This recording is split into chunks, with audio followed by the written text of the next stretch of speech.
everyone. Thank you for attending today's webcast, session 1A on commercial programs. I am Jennifer Rosenthal with TRC, and I will be the moderator for this session. So we'll start this webcast with a few housekeeping announcements and then quickly move on to our presenters, followed by some Q&A if time allows.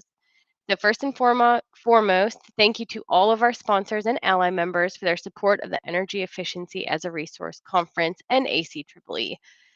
Please note attendees are in listen-only mode, so please use the chat box on the right-hand side of your screen to ask questions of the presenters. As moderator, I'll be sharing your questions with the presenters following the presentations if time allows. Otherwise, we will continue the Q&A in the Zoom chat and discussion after the session. Watch for the Zoom link to be posted in the chat during this session or download it in the resources section. Please refrain from using the chat for any dialogue other than asking questions. If there is an attendee you would like to connect with, please use the attendees link on the left-hand side column of the platform. All registrants are listed alphabetically. Also on the left-hand side, you can find a resources section. Resources contain a copy of the program in a PDF format, an attendee list for downloading, Zoom links for all the chats, discussions, and an evaluation form that we ask everyone to complete after they view their last session. Anyone who completes the evaluation and includes their name and a testimonial will receive a $25 discount to attend the 2023 National Conference on Energy Efficiency as a Resource in Philadelphia. All presentations will be available for on-demand viewing within a few days on this engagement hub. Presenters' PowerPoints can be found on their page in the Program Participants section. And now I would like to introduce our distinguished panel of speakers. They are Emily Larson-Kubiak, Energy and Green Building Manager at Sustainable Connections, Jess Rivas, Principal at Illume Advising, and Rick Tonielli, Senior Energy Efficiency Program Manager at ComEd. So we'll go ahead and get started with our first speaker, who is Emily. Emily is the Energy and Green Building Program Manager at Sustainable Connections, a nonprofit that connects and supports local businesses to create thriving communities. She has worked in the energy management field since 2009 and holds a Certified Energy Manager certification from the Association of Energy Engineers. Emily is committed to making energy efficiency affordable and accessible for local businesses through innovative programs and partnerships, and is a proud advocate for climate action initiatives in her hometown of Bellingham, Washington.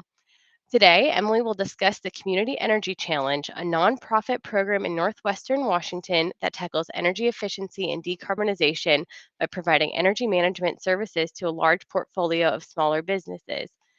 So I'll hand it over to Emily. Hi, everyone. Really excited to be here today. Thanks for having me. I just love this topic of energy efficiency as a resource. I'm an energy efficiency geek through and through, and I think the high-tech stuff is really cool, but my real passion is helping people understand that efficiency is about abundance rather than scarcity, as it's sometimes portrayed. So I'm really excited to be learning from everyone here this week. I've been working in the energy efficiency and weatherization field for over a decade, but today I'm just going to give you a tiny taste of what I've learned working in the small and medium commercial sector. There's a ton of untapped potential in small businesses, and I really think that work in this sector can specifically have a positive multiplier effect on local economies and also really drive those community values around energy use for individuals and the business community as a whole.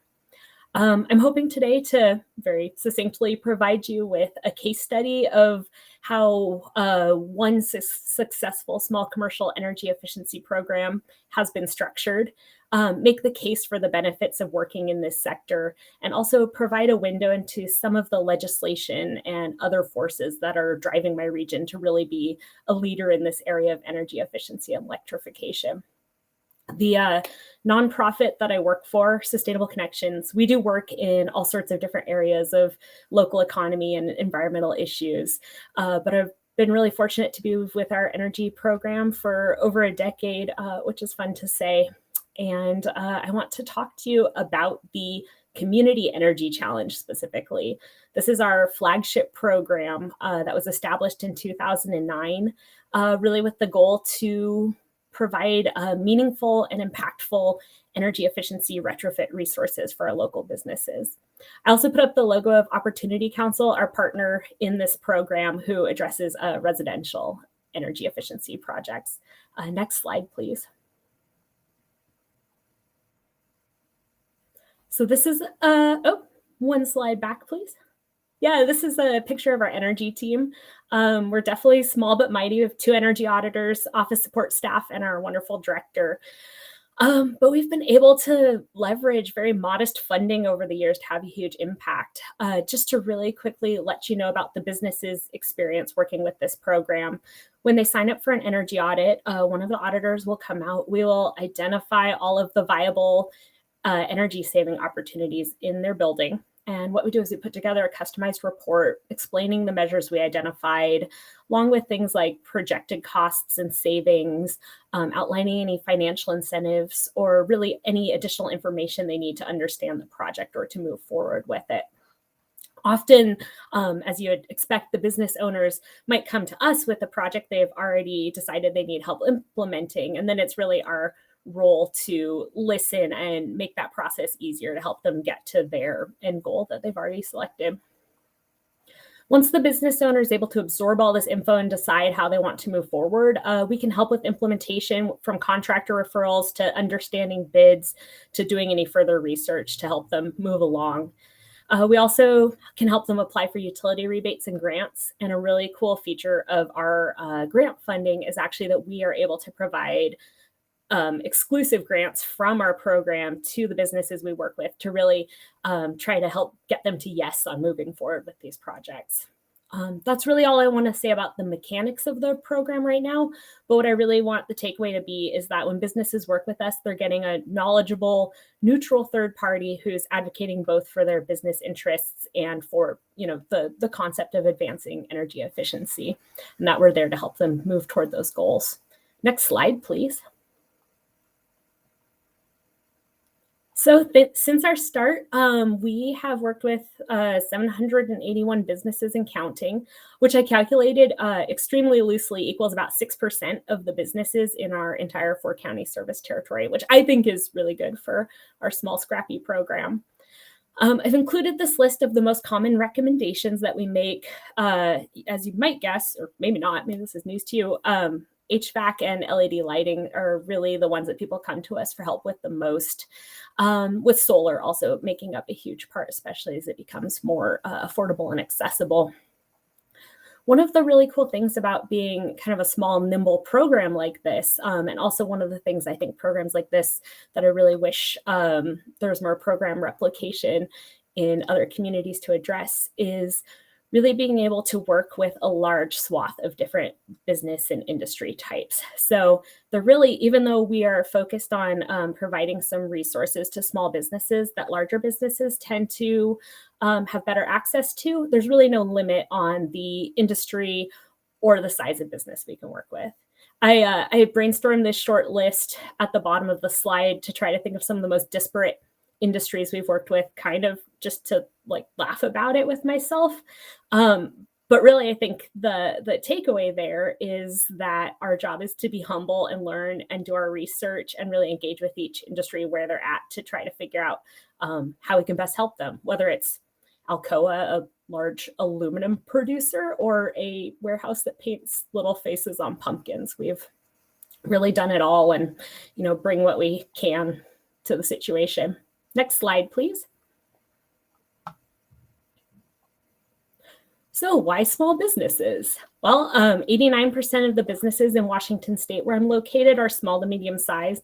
And that tracks kind of with the 90% of American businesses that are family owned or controlled, which I take to mean locally owned businesses where the decision makers are, somewhere close to and involved with the operations. There's some nuances to engaging with specific sector. Most small business owners who've gotten to the point of hiring us are those who are already motivated to save energy and improve their buildings. But often they lack the funds or the bandwidth or the in-house expertise to really move these projects forward. Larger businesses often have facilities managers or green teams or maintenance contracts, And I'm not saying that small businesses aren't aware of these things or don't have them across the board, but what we're really trying to do is bring that same consistent level of engagement and resources to small businesses as well. Often having just that little injection of outside expertise and coordination can make the difference for moving things forward. And it doesn't hurt that we help them access funding as well. Another great thing about working with these small businesses is that decision-making power is usually right there where the operations are happening. So instead of running these decisions up a corporate ladder, the business owner is able to act decisively to achieve energy savings. Next slide, please.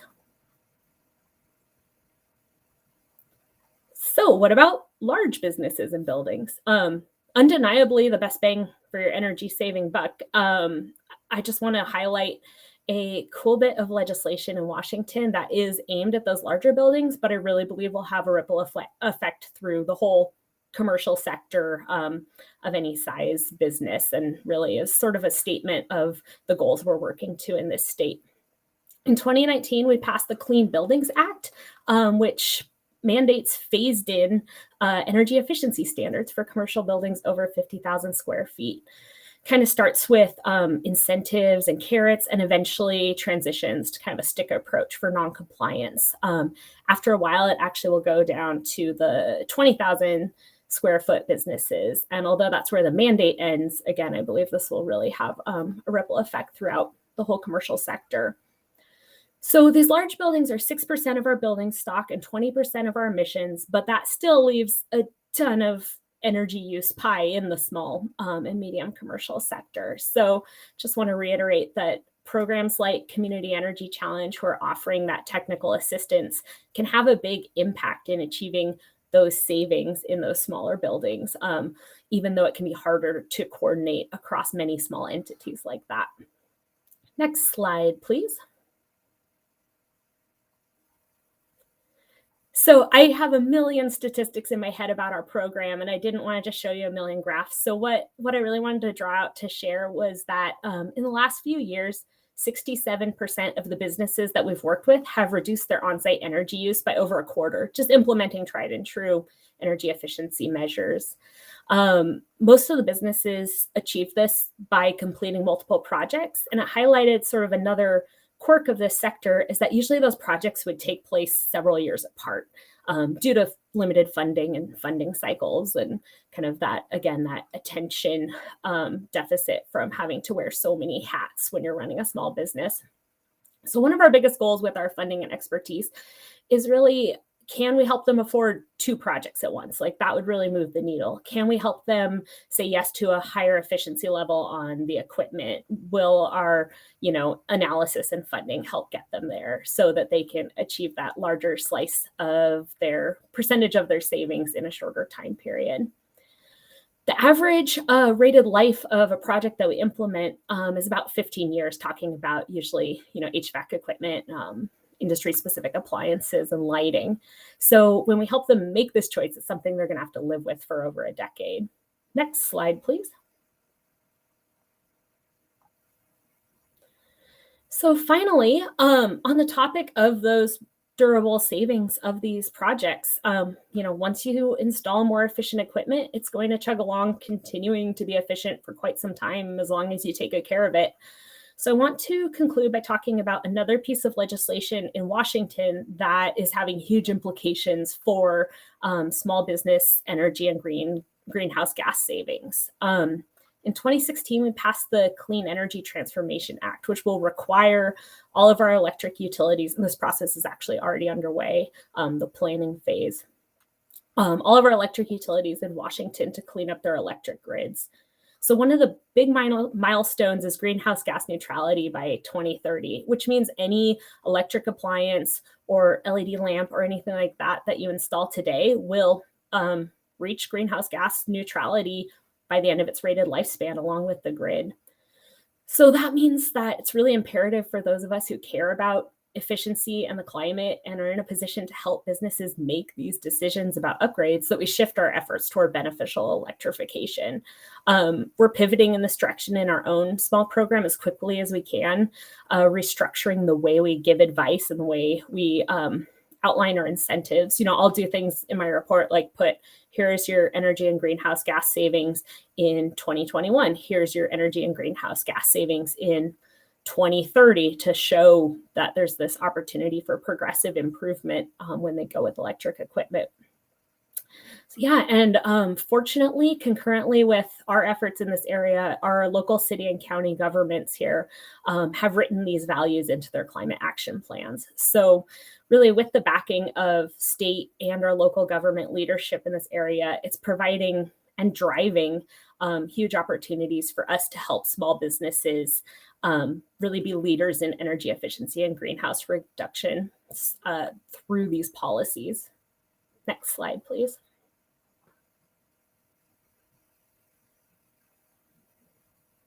And that's actually my last slide. Thank you so much. I'm really looking forward to engaging in the Q&A, and I really welcome any emails or contact if anyone has further questions. There's a lot to delve into in this topic and really relish discussing it. Thank you. Awesome. Thank you, Emily. So we're going to go ahead and move on to our next presenter. So our next speaker is Jess Rivas. Jess is a principal at Illume Advising, as well as a building systems engineer with more than 15 years of experience in technology assessment, market characterization, and evaluation. Her expertise spans a wide range of commercial, industrial, and residential programs and measures with a focus on emerging technology, demand response, and the Internet of Things. Recently, Jess developed Illume's pipeline development model that allows utilities to look across their energy portfolio, scan and understand opportunities, and then test and launch new offerings. For the past 2 years, she has drawn together qualitative and quantitative streams at Illume to create a practice designed to research and shape markets. This work is meant to sow the seeds for technology transfer and is enabled by a deep and holistic understanding of markets, channels, and the communities and trusted messengers who support them. Today, Jess will take a look at how commercial lighting in the Southeast provides a compelling opportunity for a leapfrog approach that combines advanced lighting controls with high remaining achievable potential for efficient lighting equipment retrofits. So with that, Jess, I'll hand it over to you. Thanks, Jennifer. That was a mouthful. I appreciate it. And yeah, I'm excited to be here. I'm hoping people were able to get into this session. I saw some chats, so hopefully that's resolved. But I'm going to carry forward. We don't have too much time. So if we advance the slide, I'll just jump right in and with this image. So switching gears a bit from the type of program and the study that Emily just shared with us, which was wonderful. You had me at Kombucha Brewery. We're going to talk about commercial lighting. So this image visualizes the variation in adoption and borrows directly from a regional analysis conducted by the Design Lights Consortium, designed to better understand the differences that were created by decentralized and state-level approaches to energy efficiency and decarbonization, specific to energy-efficient lighting equipment. So what's shown here in these different colors are really the state groupings according to associations within with regional energy efficiency organizations. So we see the NEIA states in the Pacific Northwest, MEIA in the Midwest, SWEEP, and so on. And the study that I'll talk about and the findings and lessons learned that I'll share really all come from the Southeast. So if we go forward a slide, again, borrowing from that same Design Lights Consortium 2018 regional analysis, and also there's data from the earlier 2015 U.S. lighting market characterization and slightly more recent lighting market intelligence reports. A lot of data points to there being high remaining potential in the Southeast. These specific data points come from the DLC regional analysis, and they're pretty eye-catching. The first saying, indicating that there's 90,000 gigawatt hours of potential savings in commercial lighting over the next 15 odd years. And those are cumulative annual energy savings, to be clear, but still a pretty jaw-dropping amount. And that's 50% more remaining potential savings than the next closest region in the state. So again, indicating just a large potential. And I think what's interesting and of note for this discussion is that almost half of those potential savings are forecasted to come from indoor LED applications. So building on that, to better understand this remaining potential and the important context creating it, our team conducted a study that really included 4 kind of distinct activities, all strung together in service of providing that context. Those included a market characterization, where we sought to understand opportunities, challenges, but also key actors, communication channels, status quos. Then we also looked at and did some peer utility research to identify current and emerging program designs, including who was being targeted by those designs, what eligible technologies were being incentivized or rebated. And then these last 2 components of our study are really the 2 from which the lessons learned that I'll be talking about are drawn. And those were market actor interviews and a general population survey. So we ended up conducting interviews with, I think, roughly 18 to 20 total market actors. Those included distributors, installers, and other key stakeholders that were designed to understand perspectives of the commercial lighting market, techniques used to promote lighting technologies to customers, perceived barriers, and so on. And the set of market actors we were able to interview for this effort really spanned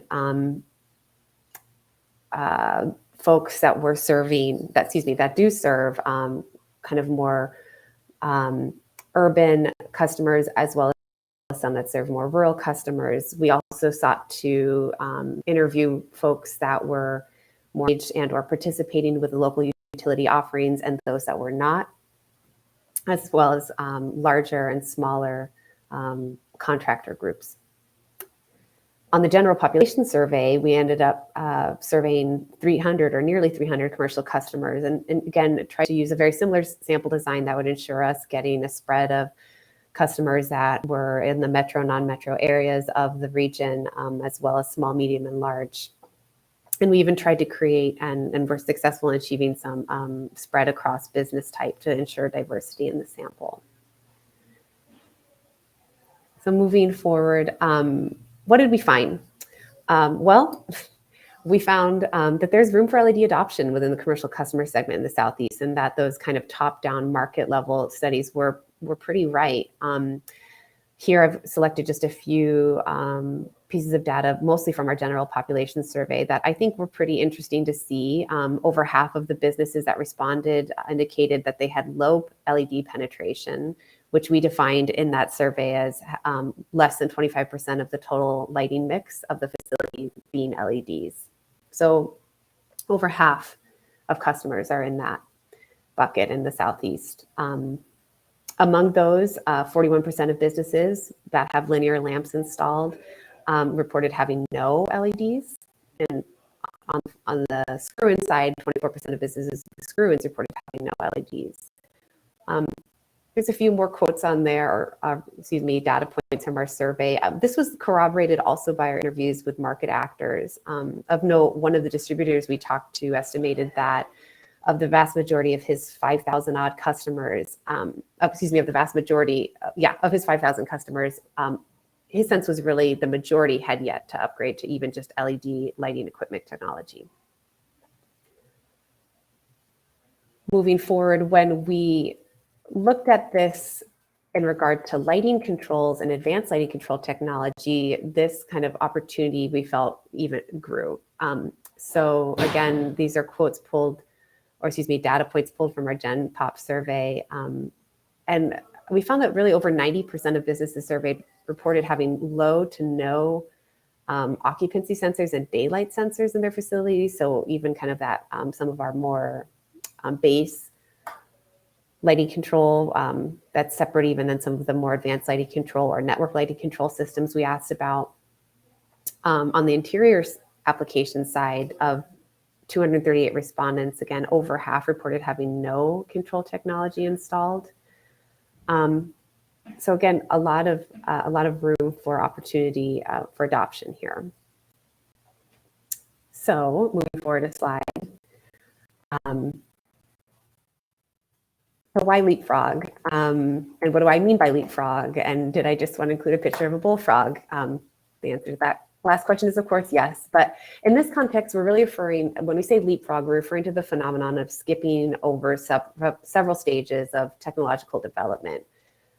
So in this example of commercial lighting with customers in the Southeast, it's instead of just bringing folks from a baseline technology like fluorescent lighting to LEDs, when we say leapfrog, we're thinking about bringing them past that and into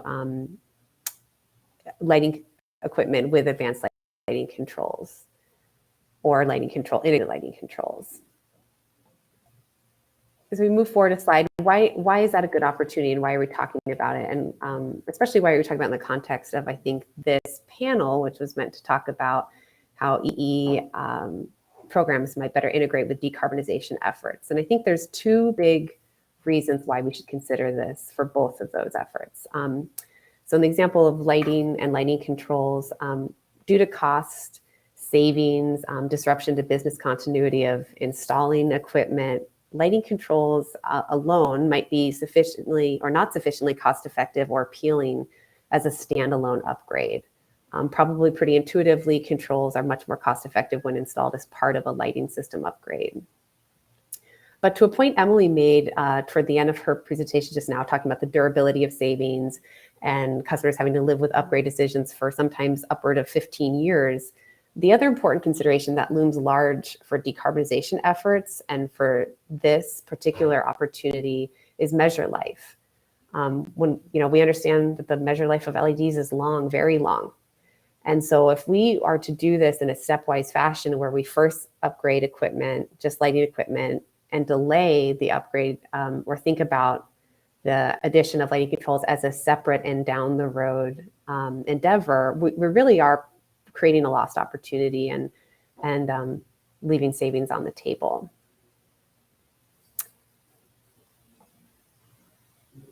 So just a couple of lessons learned. One of the ways to think about doing this that we heard from market actors in the region that they had success with was really thinking about this leapfrog approach in exterior lighting. Exterior lighting, the opportunity to bundle equipment upgrades with controls is a great use case because of the long run times and the ideal opportunities to showcase the other benefits of lighting controls, commonly security, but also convenience.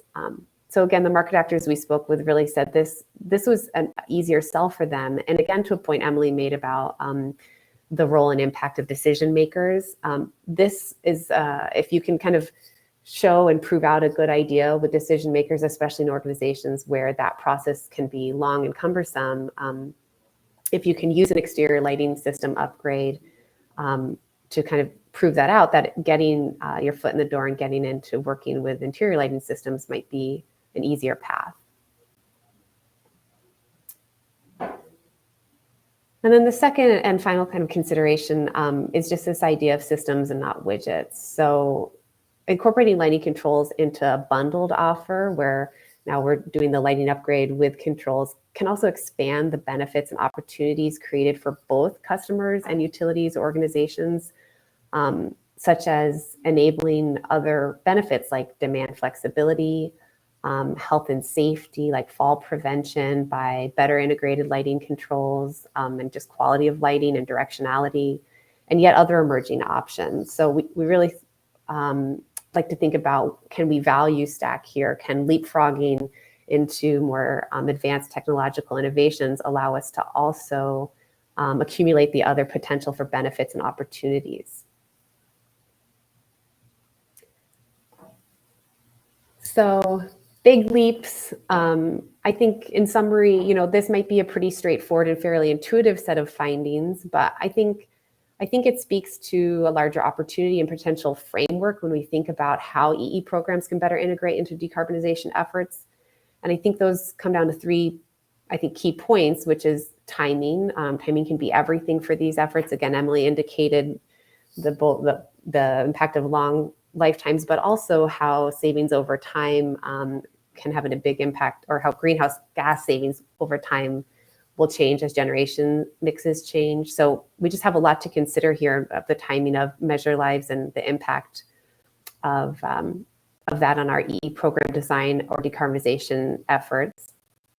I think thinking about bundling, thinking about where we can value stack, especially as additional emerging considerations come online, like resiliency. What should we consider in our EE program design, and can we think about systems versus one-off widgets or appliances that might better enable us to create and capture those benefits? Yeah, that's it.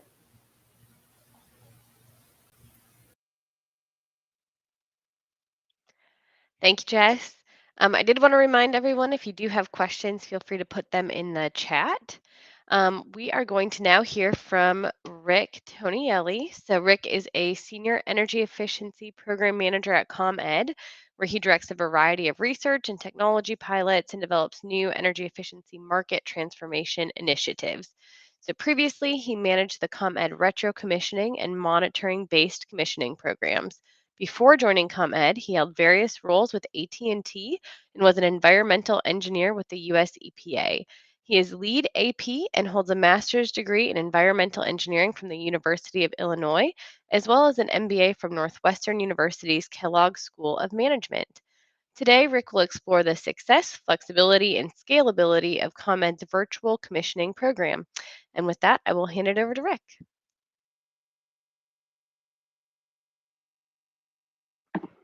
Okay, thanks, Jennifer. Can everyone hear me? I hope.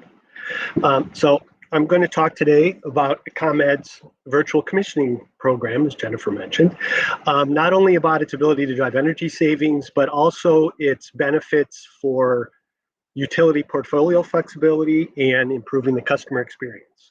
Next slide, please.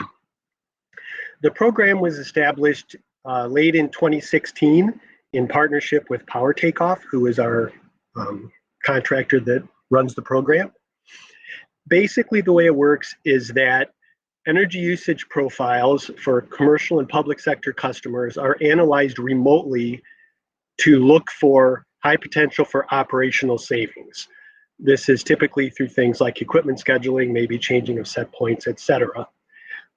Once high potential customers are identified, the Power Takeoff team reaches out on a one-on-one basis to those customers and helps them with implementing the operational improvements. It might be something as simple as a time clock, all the way up to things like programming some settings into a building automation system.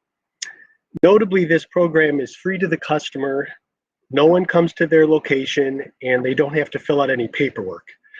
So the service is provided them at no charge. All that they pay for is implementation costs of whatever the improvements are, which typically are relatively affordable to minimal. Next slide, please.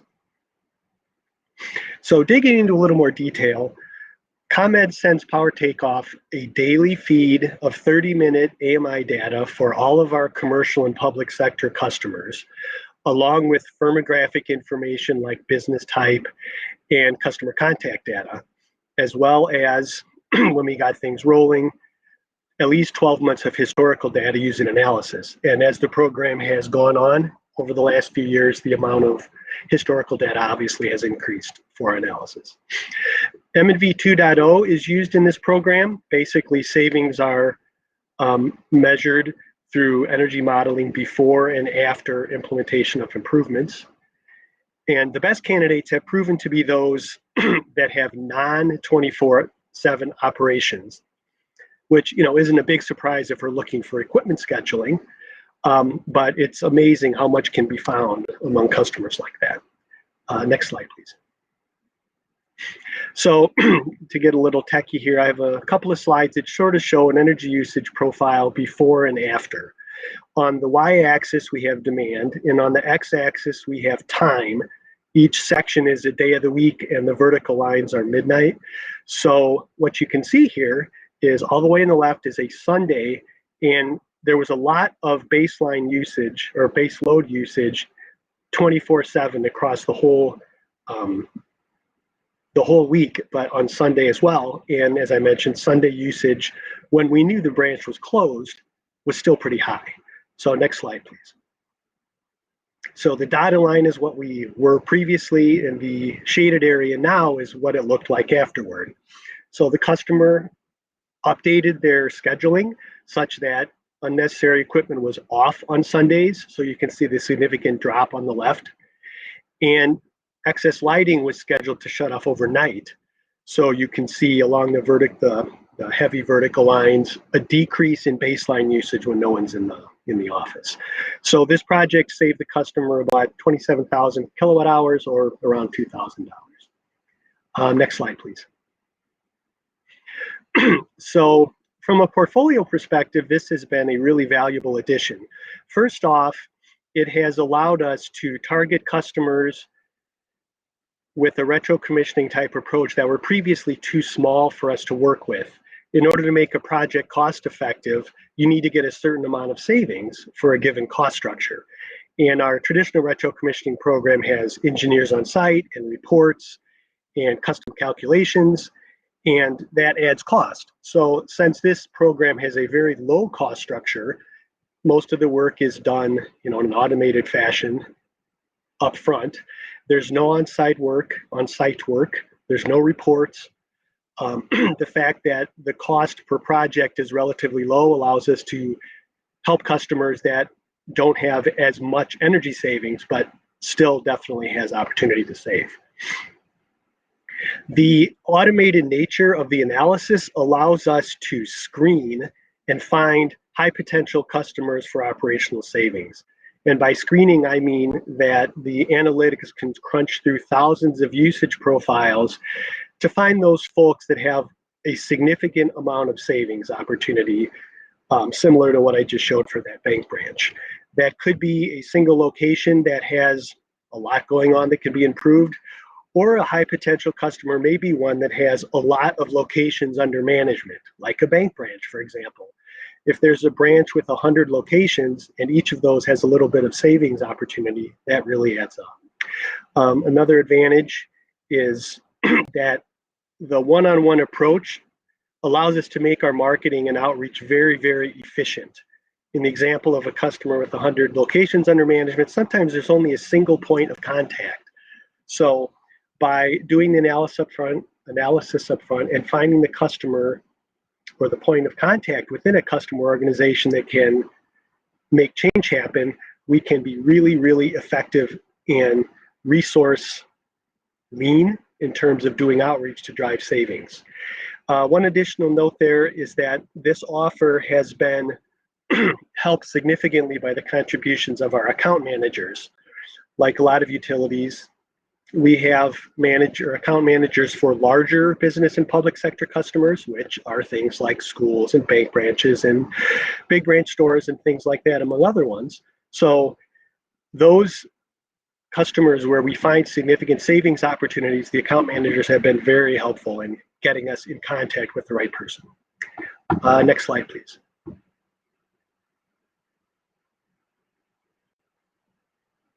Can I get the next slide? Oh, I'm sorry, there we go.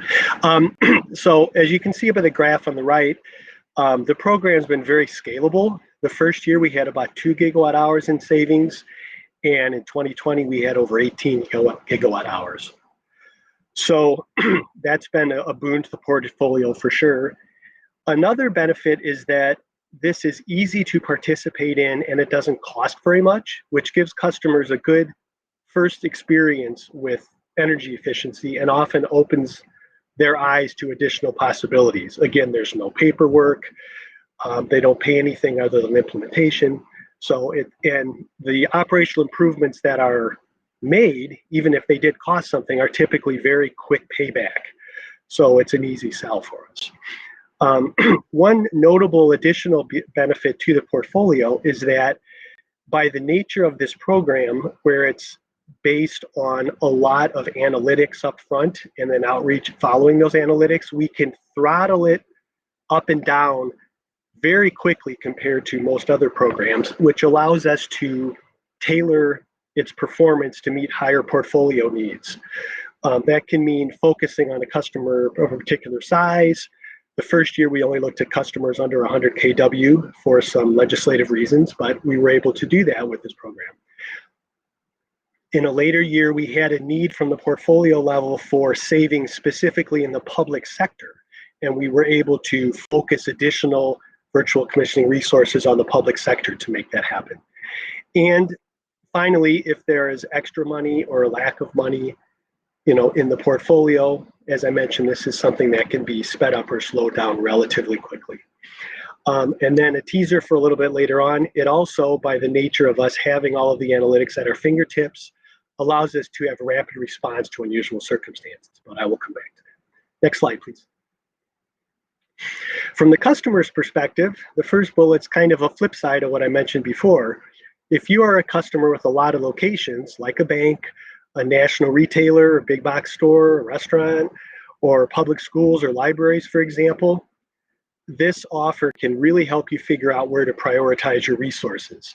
For example, just making up something with a bank branch, if they have 100 locations, we can provide the customer with an analytical or with the analytics that will let them know, okay, out of your 100 locations, these are the 5 where you could get the most bang for your buck in terms of investment. So it really helps them, like I said, prioritize resources. One other thing to note there is the nature of these customers with large numbers of locations. A lot of times those locations themselves are very similar. A McDonald's or a bank branch certainly looks this, or frequently looks very similar or the same across locations. So a single improvement that's identified can often be replicated across a lot of locations, which again makes it very easy for the customer to get a lot of savings. Customers can also come to us proactively and ask us to just take a look with the analytics at specific locations or groups of locations they're interested in for whatever reason. And as I've mentioned a couple of times, it's easy to participate. There's no application, there's no paperwork, no one comes to your site, and you pay for implementation of operational improvements, which typically have very short paybacks. And along with retro commissioning, this is kind of an educational tool, especially for folks who just don't have time to devote to energy management. Real big commercial customers may have someone who can do that, but smaller customers they don't have time for it. So we're able to help them address some needs they didn't realize. And one final thing, that since we are doing ongoing monitoring of all the customers, it's possible for us to keep an eye on someone after they've engaged with the program to make sure things stay in place. Next slide, please. So back to the teaser, it's related to COVID response. And like customers across the country, ComEd customers faced severe disruptions to normal operations when COVID struck. It was difficult for folks to get into the building, including the facility staff. And when they did get in there, they were overwhelmed with a lot of stuff, health and safety, et cetera. And energy management was not very high on their list. So given that we had the infrastructure in place, as I mentioned earlier, to screen a lot of buildings rapidly, we were able to leverage the virtual commissioning framework to analyze customers who were most likely to be disrupted by COVID. And the filter we used was based on NAICS codes, which is what business type we're talking about, and state of Illinois stay-at-home orders, which identified specific types of buildings that were to be shut down. And out of over 300 accounts, the analysis got narrowed down to 1,700 or so that were identified for additional review. So once the analytics identify them, a human being, will go through and study it in more detail. And from those 1,700 sites, about 40% of them had clear savings potential. So again, using the existing program structure, support and assistance was offered to over 700 customers. And of those customers that chose to participate, over 13 gigawatt hours in non-annualized savings were recognized. They weren't necessarily long-term savings, but they were substantial savings up front, which saved customers around $1 million on their bills. Next slide, please. So as we move forward, we're looking for ways to grow the program and to improve it to drive additional savings. And we are currently running a pilot with the Chicago Public School System where we are gathering AMI data in 1-minute intervals and providing it to Power Takeoff in real time via a cellular connection. So rather than the current or the existing process, which is 30-minute intervals typically provided a day or two later, they are getting 1-minute interval in real time. This is to look at two specific research questions. One is, can more energy savings be found where we've already done virtual commissioning with this, quote, better data? And secondly, can we expand the reach of the program to a broader range of buildings? Basically, are the energy usage profiles additional detail useful in helping us figure out what's going on in more complicated buildings? So the pilot is well underway. CPS, public schools, are provided with a real-time energy dashboard for each location. Again, we're targeting new and past participants. And we also selected locations to have a range of building sizes and vintages of equipment, et cetera. To date, the results have been positive in terms of both questions. We have found additional savings at previously commissioned sites, and we are able to identify more savings at buildings that were too complicated. So one of the interesting things with the real-time data is it enables an engineer on site, so for example, the Chicago Public Schools engineer, to just go into an equipment room and flip things on and off, where maybe the energy usage profile is too complicated to understand. But since it's in real time, the analyst can watch the changes to the energy usage profile and sort of collaboratively with the person on site look for savings opportunities. So again, this has had positive results to date, and we're currently analyzing how it may be able to be expanded into our portfolio. Next slide, please. And the last slide, I guess, with a gratuitous photo from Yellowstone this summer. Yep, thank you. Thank you, Rick. So we can address any questions from the audience. If you have a question, please submit it using the Q&A tool on the toolbar. We have a few minutes before we can jump over to the Zoom session.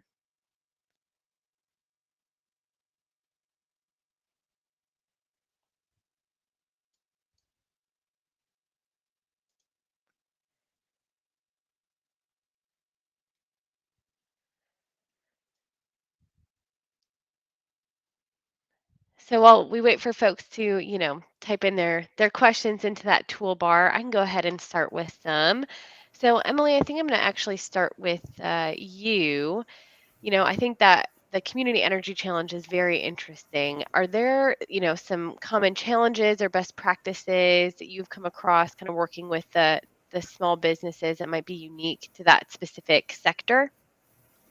Yeah, I mentioned kind of the big ones in my talk, just really the bandwidth of the business owners wearing so many different hats, and maybe they have to do their accounting and maybe they have to do their own maintenance. I think one of the big things that we come across and try to help with is a lot of them are sort of dealing with legacy decisions that they made. Again, talk about that durability of equipment that uses energy. They maybe made a bunch of decisions when they were starting up their business based on limited funding. And so really helping them be able to pre-plan, overcome some of those like cultural things, like most kitchens I know will buy used equipment, which is great on one level, but sometimes, makes them pass up an opportunity for higher efficiency. So helping with kind of the pre-planning and getting out of those legacy decisions. And then also just understanding industry specific needs, like don't call a restaurant during the lunch rush, like just trying to be sensitive to all those things. No, that's great. Thank you. So it looks like we've got another one for you, Emily, that just came in. So for those businesses that completed the energy audit and assessment process and selected measures that are not free direct install, how were they paid for? And did this present barriers to implementation? Yeah, absolutely. I mean, cost is one of the biggest barriers because we really do work with people who want to do this. And most of them are citing that they want to do it because it's the right thing for the community and the environment, like cost savings to the business is often secondary, but can be the biggest barrier to the implementation. So our local utilities luckily have fairly robust grant rebate programs. Unfortunately, one of the areas where there usually aren't rebates is fuel switching. So that's especially where the rebates through our program come in, and we can cover up to $5,000 of the project cost, which either sounds like a little or a lot, but when you're in that small business sector, that makes a huge difference. And we've also been really going heavy working, helping rural businesses. So that's anyone outside of basically the two largest cities in our service territory access USDA grants for energy efficiency updates, that these grants can actually cover up to 25% of it. And then we also have a strong partnership with a lender who specifies in green lending and energy efficiency projects. So we really try to help them piece this all together and also make the business case about the savings so they can kind of project out and see that benefit as well. That's great. Thank you, Emily. So we had another question come through. This one is for you, Rick. Can you envision a virtual program working without AMI data? Probably not, just in the sense that the amount of data points probably isn't sufficient to really find any patterns that help us identify savings. What we did, ComEd completed its installation of AMI meters, I believe, in 2018. And previous to that, a lot of customers who didn't have AMI meters, we only had a monthly data point for. So that's really not enough granularity to, see changes over the course of a day or over, hours or minutes.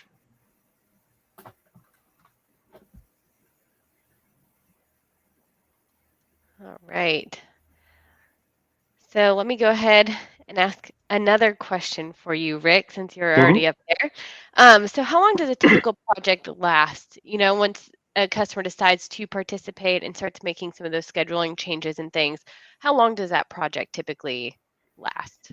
The end-to-end engagement can be as short as a few months, or it can be longer. When we were developing the program, we worked closely with our evaluators about how M&V would work. And what we agreed upon at the end was that there would be, I think the phrase we had was data sufficiency, to demonstrate that we had enough information after a measure was implemented to feel confident that the savings were real. So it depends on what type of measure we're talking about, but after implementation of a measure, it's typically a matter of months where we collect data to make sure that, again, we can prove to everyone's satisfaction that the savings are real. As far as the actual changes, some of them, it might only take the customer an hour to make the changes. So they can realize those savings pretty quick. Yep. That's great. So let's take one last question here. Jess, I'm going to send this one over to you. I really think the concept of leapfrogging is very intriguing. And, living in the Southeast myself, I was very interested in that research that you had conducted. So, where else might we consider leapfrogging in EE program offerings outside of lighting? It's a good question. Well, I think, so within EE offerings on the commercial side, I think we're seeing opportunity in some emerging commercial refrigeration technologies, especially when we think about controls and some of the advanced controls that are coming online for that. I think one of the most interesting, examples of where we see leapfrogging just occurring naturally, but really rapidly, is on the res side, spanning a little bit outside of EE and into kind of renewables when we think about what's happening with distributed energy and solar, and now the availability of solar plus storage type systems. And I apologize, I can't tell if it's my internet getting bad or maybe others. So hopefully you can hear me all right, Jennifer. Yeah, we can hear you. That was great. Thank you, Jess. So we are going to be switching over to the Zoom session in just a few minutes. So, I just want to take this time to thank our speakers once again for their presentations and to the attendees for participating in today's webcast. So, once again, if you would like to continue exploring these topics presented today, please follow us to that Zoom chat room.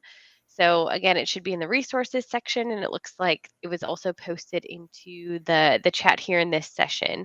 So we look forward to seeing you all over on Zoom.